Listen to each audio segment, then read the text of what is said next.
Cans engine में भर दे दम। बुरहान सब्जार को मारने के बाद सेना को एक और कामयाबी। सुरक्षा बलों ने लश्कर कमांडर जुनैद मट्टू को किया ढेर। मट्टू के साथ 2 और आतंकी मारे गए।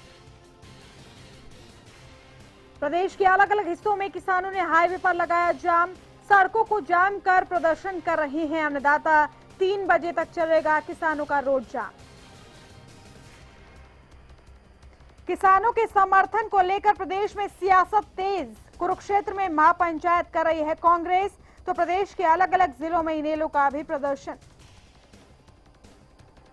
फरीदाबाद में पुलिस ने पकड़ी 300 पेटी अवैध शराब। पत्थर से भरे डंपर में थी शराब की पेटियां। बहादुरगढ़ में भाई ने की भाई की ही हत्या। सगे भाई पर लोहे की रॉड से किया हमला। मामला दर्ज कर जांच में जुटी पुलिस। और आईसीसी चैंपियंस ट्रॉफी के फाइनल मुकाबले में पहुंची टीम इंडिया सेमीफाइनल में बांग्लादेश को हराकर फाइनल में बनाई जगह। रविवार को पाकिस्तान के साथ खेला जाएगा फाइनल मुकाबला।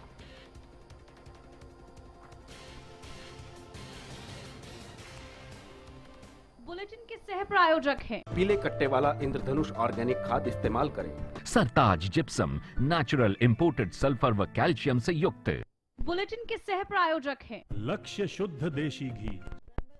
पीले कट्टे वाला इंद्रधनुष ऑर्गेनिक खाद इस्तेमाल करें। 2 बजे के अहम खबरों के साथ मैं हाजिर हूं अलका वर्मा। शुरुआत करते हैं बुलेटिन की। दक्षिणी कश्मीर के अनंतनाग जिले स्थित अरवनी गांव में सेना और पुलिस के ज्वाइंट ऑपरेशन में जुनैद मट्टू को ढेर कर दिया गया है। आपको बता दें कि इससे पहले आर्मी ने बुरहान वानी और सब्जार जैसे बड़े आतंकियों को ढेर कर दिया है। आर्मी और पुलिस ने मट्टू को घेर लिया था, जिसके बाद उसे मार गिराया गया। बताया जा रहा है कि आर्मी ने 2 आतंकियों को मौत के घाट उतारा है। दूसरे आतंकी का नाम मुजमिल बताया जा रहा है। आर्मी के साथ पुलिस और सीआरएफ के जवानों ने खुफिया जानकारी के आधार पर शुक्रवार को ऑपरेशन चलाया। इस दौरान सुरक्षा बलों ने गांव को चारों तरफ से घेर लिया था। आशंका ये जताई जा रही है कि यहां एक घर में मट्टू सहित 3 आतंकी छिपे हुए हैं। यहां कुछ गांव वालों ने सुरक्षा बलों की कार्रवाई का विरोध करते हुए पत्थरबाजी भी की थी। बुरहान सब्जार के बाद आर्मी को एक और बड़ी कामयाबी। जुनैद को मार गिराया गया। इसके साथ ही 3 और आतंकी जो हैं उन्हें भी ढेर कर दिया है सेना के जवानों ने।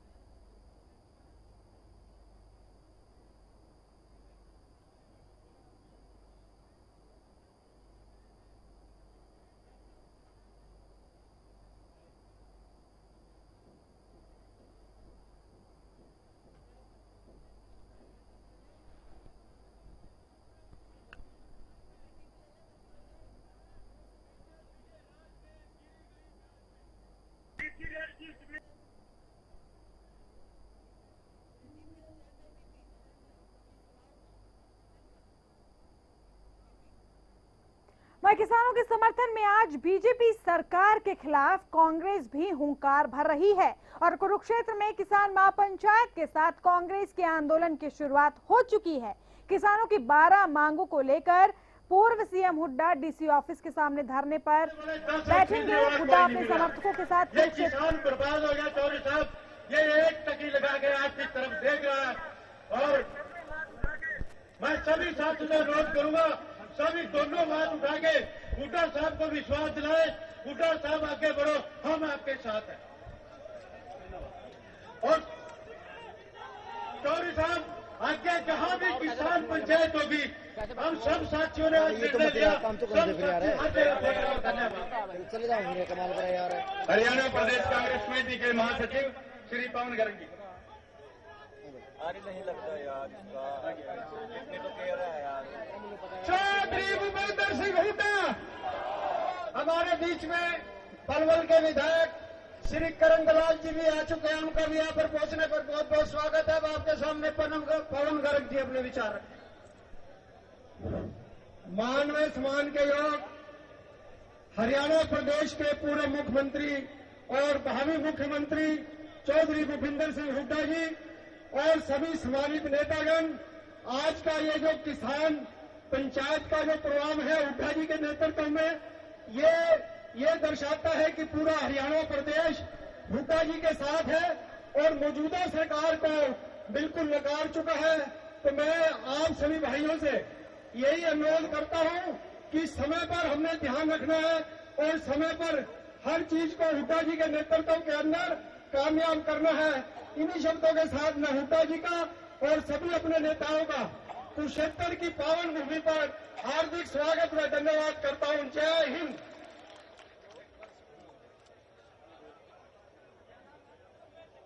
एक जसमेर सरपंच जी का पर्स यहाँ पर गिर गया, उसमें कोई जरूरी कागजात है, जिस किसी साथी को मिले तो वो मंच पर पहुंचा दे।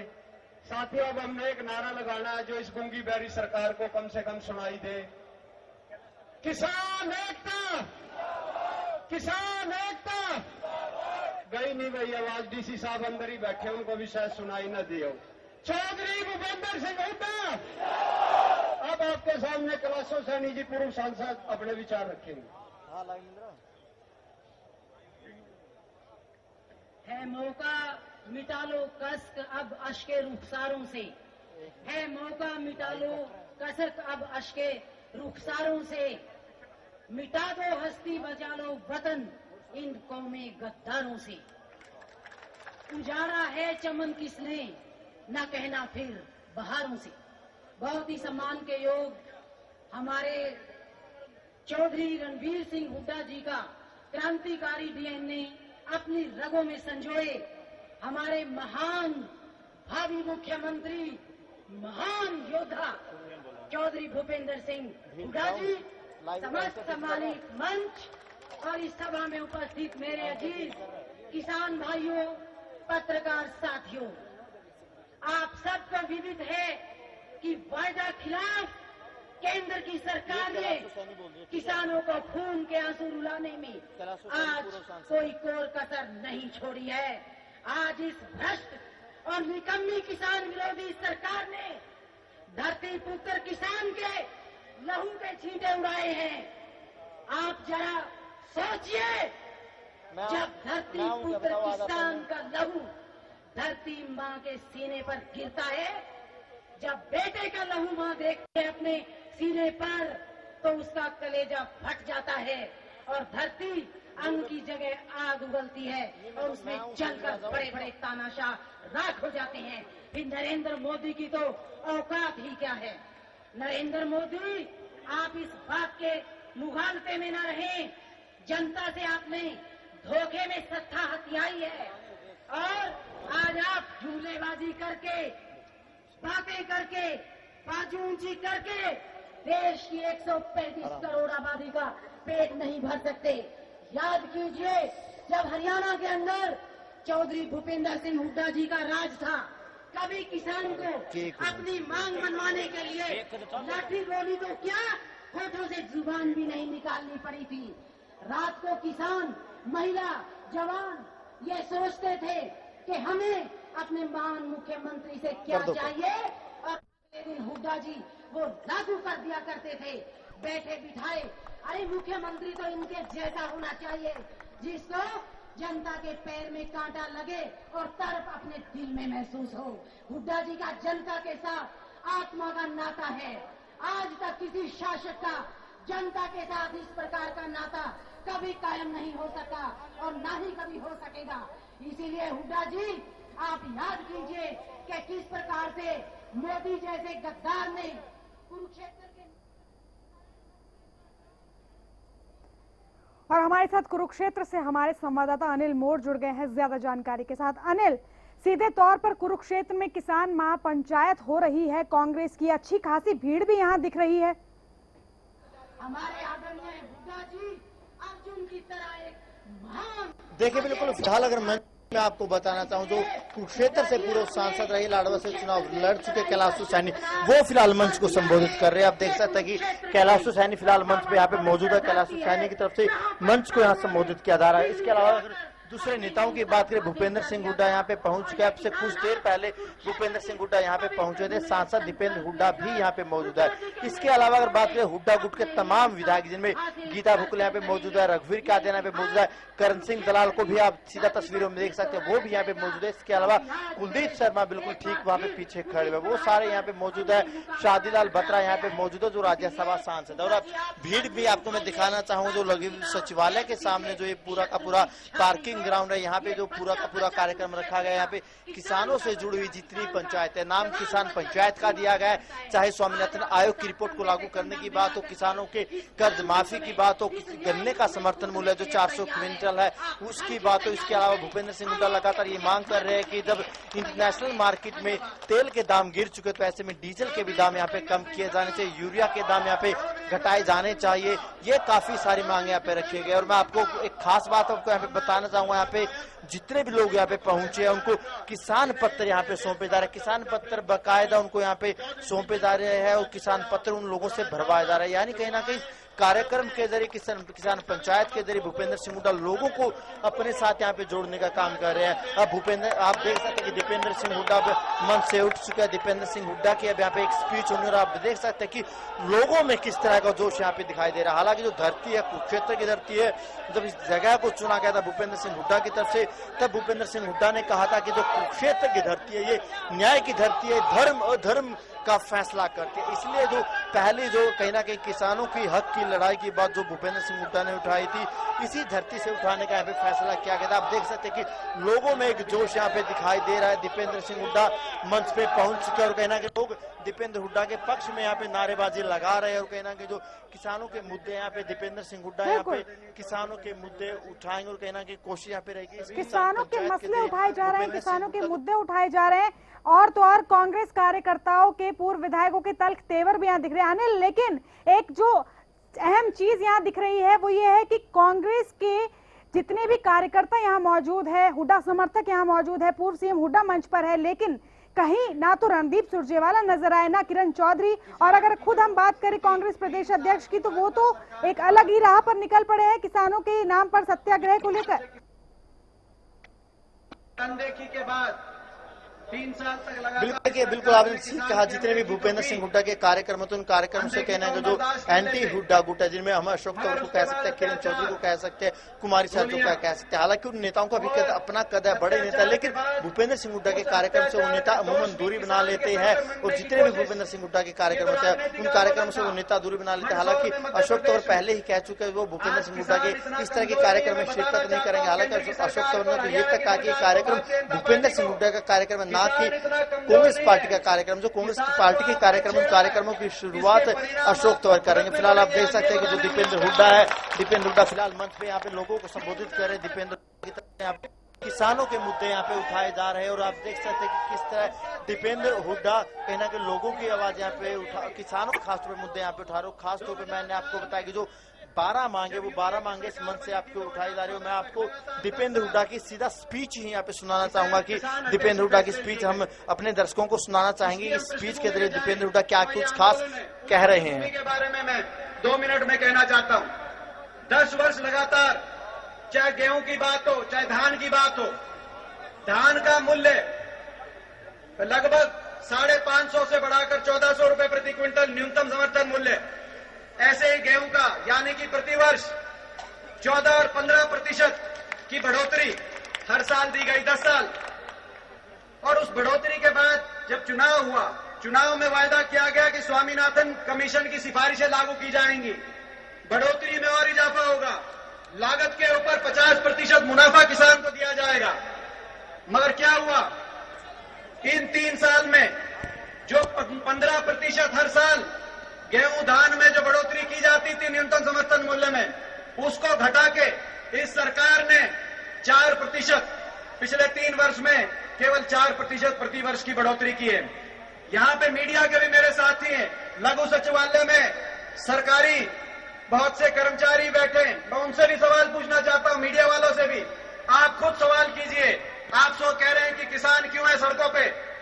एक आपका जो तनख्वाह मिलती है आपको, तनख्वाह में हर साल 15% को इजाफा करे और उसके बाद वायदा करे, वायदा हो कि इसको और बढ़ाएंगे। पाएंगे, मगर 15% इजाफा जो हर साल हो रहा था उसको घटाकर कुल 4% इजाफा हर साल करे तो आप भी सड़कों पे आओगे कि नहीं आओगे, इस बात का आपसे जवाब चाहिए।